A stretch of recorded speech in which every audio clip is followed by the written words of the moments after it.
This time, when we look at radical equations where we have a radical equals a number, we might have to manipulate our equations first so that it looks like a radical equals a number. The key thing to remember is we always want the radical to be the only thing on the left side or the right side, right? We want the radical by itself before we start undoing it. So the minus 3 that's not part of the radical, I need to move to the other side first so that I have a radical equals a number. So if I add 3 to both sides, then I'm left with the square root of x equals 8. Right, now I can undo the square root. Now it looks like a radical equals a number. Right, so to undo a square root, I square both sides, and I get that x is 64. Right, and we can check our work. The square root of 64 minus 3, does that equal 5?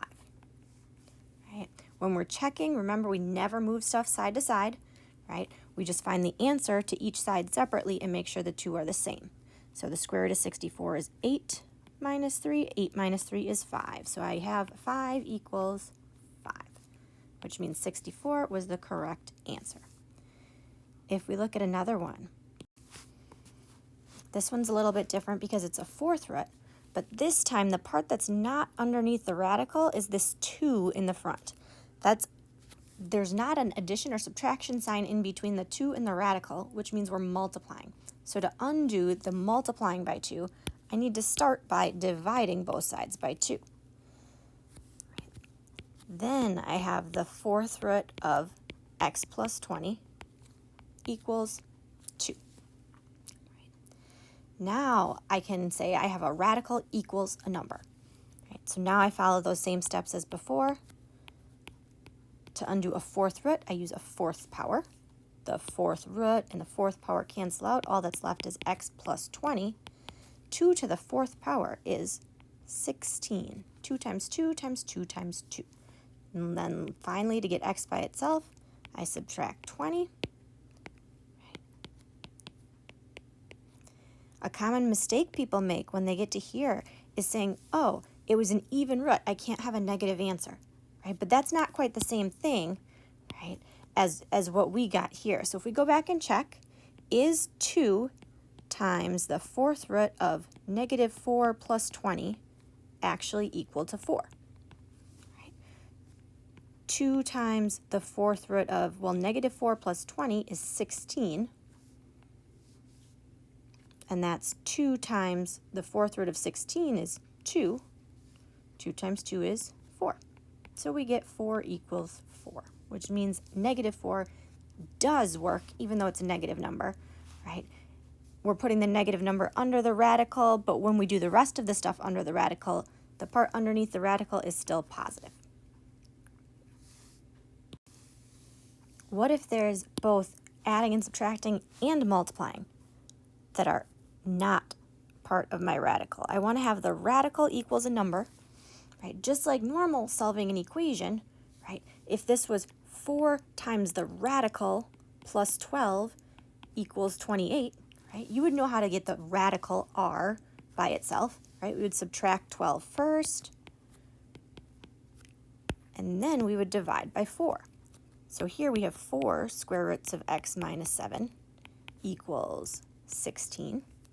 Then when I divide by 4, I get the square root of x minus 7 equals 4. Right? So radical equals number. Now I can undo the radical. So I'm going to square both sides. And I get x minus 7 equals 16. Finally, when I add 7, that gives me an answer of x equals 23. If we check to make sure our answer is correct. Is 4 times the square root of 23 minus 7 plus 12 actually equal to 28? Right. Well, that's 4 times the square root of 16 plus 12, and then 4 times 4 plus 12. My order of operations says I should do 4 times 4, so 16 plus 12, and 16 plus 12 is 28. So we know our answer is correct. One last kind of tricky one. If I look at this one, it'd be like an equation, 5 minus the radical equals 11, right? To get r by itself, we would subtract 5, and then I'd have negative r equals 6, which would really mean r equals negative 6, right? I do the same steps, it's just I keep the radical part, right? I subtract 5 from both sides. Negative square root of 2x equals 6. That's really negative 1 times the square root, so if I divide by negative 1, I get the square root of 2x equals negative 6. If it jumps out to you right here that I have a square root and a negative answer and that's not possible, so there's not going to be a solution, you could say no solution right away, right? But I'm going to go ahead and say that just didn't jump out to me, so I'm going to square both sides. 2x is 36, and divide by 2, and I get that x is 18. But when I go back to check it, 5 minus the square root of 2 times 18 is 11. Well, 5 minus the square root of 36, that would be 5 minus 6, which is negative 1. Does negative 1 equal 11?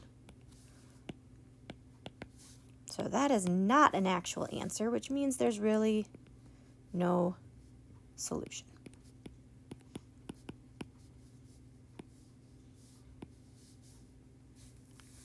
So making sure we're always checking our work, right? We're going to get to some later that we can't tell just by looking that it's going to have no solution, right? So it's not always something that we can tell just by looking.